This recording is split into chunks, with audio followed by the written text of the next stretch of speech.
नमस्कार, मेरा नाम है डॉक्टर पुरु धवन और आज इस वीडियो में आप बताने वाला हूं कि किडनी फेलियर पेशेंट को कितनी मात्रा में कौन सा तेल खाना चाहिए। क्योंकि एक ऐसा सवाल है जो कि हमें रोज़ सुनने को मिलता है, रोज़ मुझे उसका आंसर करना पड़ता है जब कोई पेशेंट आता है, तो उसको आज हम इस वीडियो में कवर करने वाले हैं। किडनी फेलियर पेशेंट की बॉडी में क्या हो रहा है, पहले उसे समझने की कोशिश करेंगे। किडनी फेलियर की पेशेंट की बॉडी में प्रोटीन का लॉस हो रहा होता है, यूरिन के रास्ते प्रोटीन बाहर जा रहा होता है। अब हमारी ब्लड के अंदर कोलेस्ट्रॉल भी होता है और प्रोटीन भी होता है, और ये दोनों चीज़ें आपस में मिलकर खून को एक गाढ़ापन देते हैं, जिसकी वजह से खून हमारी नसों में रह पाता है। अगर वो बहुत पतला हो जाएगा तो क्या होगा, वो पानी भरकर हमारी टांगों में भरना शुरू हो जाएगा, तो उसे एक गाढ़ापन चाहिए होता है। तो दोनों मिलकर कर रहे हैं, गाढ़ापन दे रहे हैं। अब आपकी बॉडी में से प्रोटीन जो है वो पेशाब के रास्ते से बाहर जा रहा है, अब खून पतला हो रहा है, तो बॉडी क्या करती है, कोलेस्ट्रॉल की मात्रा को बढ़ा देती है।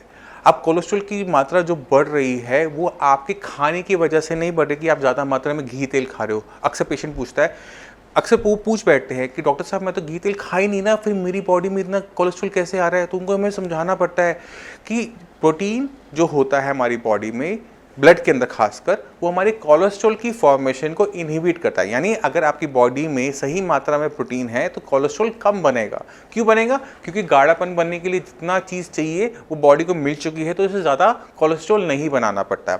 मगर अगर आपकी बॉडी में प्रोटीन की मात्रा कम हो जाए तो खून को गाढ़ा रखने के लिए बॉडी को कोलेस्ट्रॉल बनाना पड़ता है कि खून में एक गाढ़ापन एक जो है वो बना रहे। अब इस चक्कर में क्या होता है, जब हम टेस्ट करवाते हैं पेशेंट का, हम देखते हैं कि जी का कोलेस्ट्रॉल तो बढ़ा हुआ है, वजन है 40-50 किलो, बहुत पतला सा है, बहुत पतला सा शरीर है, और उसका जो कोलेस्ट्रॉल की मात्रा है वो बढ़ी हुई है। बच्चों में भी देखने को मिलता है, जो बच्चे नेफ्रोटिक सिंड्रोम के होते हैं, प्रोटीन का लॉस बहुत हैवी हो रहा है, उनके अंदर भी कोलेस्ट्रॉल की मात्रा बहुत ज़्यादा होती है। अब ये जो कोलेस्ट्रॉल है, हम सब जानते हैं कि हमारे जो हार्ट के लिए बहुत ज़्यादा खतरनाक होता है, वो क्लॉट बना सकता है, वो ब्लॉकेज कर सकता है। तो इस कोलेस्ट्रॉल को कंट्रोल करना बहुत ज़रूरी है। अब ये जो कोलेस्ट्रॉल को कंट्रोल करने के लिए दो तरीके होते हैं। एक होता है मेडिसिन, कि हमने क्या खाया और क्या नहीं खाया। दूसरा तरीका होता है डाइट, कि हम क्या खा रहे हैं और क्या नहीं खा रहे। तो अगर हम डाइट पे कंट्रोल है, वो एक पेशेंट के हाथ में होता है, उसमें डॉक्टर का कोई रोल नहीं होता। डॉक्टर से पेशेंट को बता सकता है कि आपने क्या खाना है, कितनी मात्रा में खाना है, बट खाने का काम एक पेशेंट का खुद का होता है। अब हमें समझना है कि हमारी बॉडी के लिए कौन सा घी तेल अच्छा है, कौन सा घी तेल हमारे लिए खराब है और कितनी मात्रा में। अब कोई पेशेंट अगर मुझसे पूछे कि मैं कौन सा खाऊं, तो मैं उनको सारे का सारा एक ही जवाब देता हूं कि आप कोई भी घी तेल खाओ, मगर ध्यान क्या रखना होता है कि आपने उसकी मात्रा कम से कम लेनी होती है। इतनी मात्रा में लेना होता है जितना खाना बनाने के लिए ज़रूरी है। अगर सब्जी के ऊपर अगर घी तेल तैर कर आ रहा है तो आप खाना गलत तरीके से खा रहे हो। अगर रोटी को बिल्कुल चुपड़ चुपड़ के खा रहे हो, बिल्कुल उसमें घी टपक रहा है, तो वो गलत कर रहे हो। तो अगर आप कोई चीज़ कुक करना चाहते हो तो हम सजेस्ट करते हैं कि जितने भी नेचुरल ऑयल्स होते हैं, जैसे आपका मूंगफली का तेल हो गया, सरसों का तेल हो गया, या फिर वो चाहे घी ही क्यों नहीं है, आप उसका यूज़ कर सकते हैं, मगर कम मात्रा में। जो भी डीप फ्राइड आइटम है उनको आप पूरी तरह से निकाल दीजिए। जैसे पकोड़े हो गए, पापड़ को तल के खाने हैं, उसको पूरी तरह से अपनी डाइट से बाहर कर दीजिए। रोटी के ऊपर आपने थोड़ा सा कुछ लेना है तो आप वाइट बटर, जो घर का बना हुआ मक्खन होता है ताज़ा ताज़ा, जिसमें बहुत मज़ा आता है, पराठों के ऊपर लगा के खाते हैं, उसी को आप यूज़ करें। क्यों? क्योंकि उसके अंदर टेस्ट ज़रूर है, बट उतनी ज़्यादा ऑयलीनेस, ग्रीसीनेस, कोलेस्ट्रॉल कम हो जाता है। आप ऐसी रेसिपीज़ ढूंढिए जिनके अंदर घी तेल का प्रयोग कम से कम होता। क्यों? क्योंकि उससे हमारी बॉडी में इसका इंटेक कम होगा, हमारी बॉडी को कोलेस्ट्रॉल मैनेज करने में आसानी बनी रहेगी, और कोलेस्ट्रॉल हाई से होने वाली कॉम्प्लिकेशन से एक किडनी फेलियर का पेशेंट बच जाता है। अब एक किडनी फेलियर पेशेंट की बॉडी के अंदर हार्ट कितना इंपॉर्टेंट काम करता है, क्यों उसे बचाए रखना इंपॉर्टेंट होता है, और हमारे हार्ट का हमारी किडनी से क्या रिलेशनशिप होता है, कि अगर हमारी किडनी खराब हो रही है तो हमारा हार्ट खराब हो रहा है, अगर हमारा हार्ट खराब है तो हमारी किडनी खराब हो रही है। इसके लिए मैं चाहता हूं कि आप मेरी नेक्स्ट वीडियो को इस वीडियो के एंड में ज़रूर देखिएगा। उससे आपको बहुत क्लियर कट आइडिया मिल जाएगा तो कि दोनों दोनों ऑर्गन्स का आपस में रिलेशनशिप क्या होता है, और क्यों दोनों को हेल्थी रखना एक किडनी फेलियर पेशेंट में बहुत ज़्यादा ज़रूरी होता है। मगर जाने से पहले मैं चाहता हूं कि मैं आपको कुछ रिपोर्ट्स दिखाऊं, कुछ पेशेंट से मिल पाऊं, तो आपको बहुत क्लियर कट आइडिया हो जाएगा कि अगर आपका क्रिएटिनिन लेवल बढ़ा हुआ है तो आप उसे किस तरह से डाउन कर सकते हैं। नमस्कार, मेरा नाम है डॉक्टर पुरु धवन और आज हम बात करने वाले हैं एक पेशेंट के बारे में जिनका क्रिएटिनिन लेवल सिर्फ 15 दिन के अंदर 9 से 1 के आसपास आया है। तो चलते हैं एक बार अख्तर जी से, पहले उनकी हम सुनते हैं कि उनकी लाइफ में किस तरह से साइंस ने परिवर्तन लेकर आया, फिर मैं आपको समझाऊंगा कि ये केस क्या था। तो अख्तर जी, किडनी आपकी खराब हो रही है, आपको कब पता लगा था? 15 दिन पहले। 15 दिन पहले जी। 15 दिन पहले आपके क्रिएटिनिन के लेवल क्या थे? 9.2 वन 9.1। जी सर। और दिक्कत क्या महसूस कर रहे थे उस टाइम में? उल्टी आना, चक्कर आना, टेम्परेचर बढ़ना, बीपी। बुखार भी था उस टाइम जी में सर। आपको? और कहीं और दिखाया था आपने यहाँ आने से पहले? जी, प्राइवेट हॉस्पिटल, अच्छा, जहाँ डायलिसिस के लिए बोला गया था। डायलिसिस के लिए बोल दिया था जी आपको। सर। तो आपने सिर्फ 15 दिन का ट्रीटमेंट लिया है। अब आपका लेवल क्या है? अब सर मेरा लेवल है 1.67। 1.67। अब बॉडी में कोई दिक्कत महसूस कर रहे हो? नहीं सर, बिल्कुल बेहतर और बेहतरीन। अब काम पे जा पा रहे हो, नहीं जा पा रहे? जी, अब तो जा रहा हूँ मैं। कब से जा रहे हो काम पे? 4-5 रोज हो गए। 4-5 दिन हो गए, काम भी शुरू कर दिए दोबारा जी से। सर। ये तो बहुत अच्छी बात है।